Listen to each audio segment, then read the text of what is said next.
تا میخرم و تمام. پولم همینجوری میاد تو حساب. ازش سوال میکنی آرتیست میشناسی؟ میگه نه. مجموعه دار میشناسی که بیاد بخواد؟ میگه نه. کسایی داری که بیارن برات مثلا چیزی؟ میگه نه. دیوار دارم.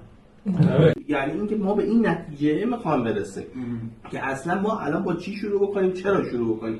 و من با دوستان که فکر کنم پریشب جلسه داشتیم گفتم اول بیایم رول ها رو حالا مشخص کنیم. الان ما چه رولی میخوایم، کانتکست هامون هم ایناست.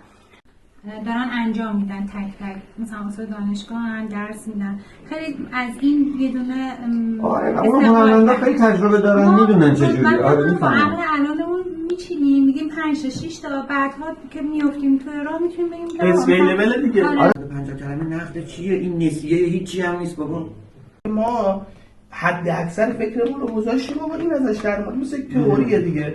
بعدا این تئوری ها قابل بازبینی. دیگرها چه نهادهایی هستن همشون شما جا دادی. خب حالا اینایی که شما جا دادین چه شکلی کار بکنن ماجراست. این رو دیگه که میشه یا نمیشه دیگه باید با کمک هست. هنرجوش همین شکلیه، مجموع دارش همین شکلیه، کالج دارش همین شکلیه، آموزشگاهش همین شکلیه. من آرتیست نبود، یعنی هنرجو اومده بود گفت که من میتونم آرت فری دبی که 2 ماه دیگه از کار بدم.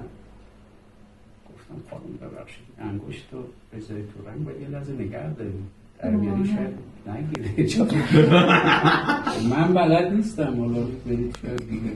گفت نه من پول دارم و اصلا چیز نکن. گفتم من بلد نیستم. میگم دیگه با رفت شرکت کرد. پولشو داره. آره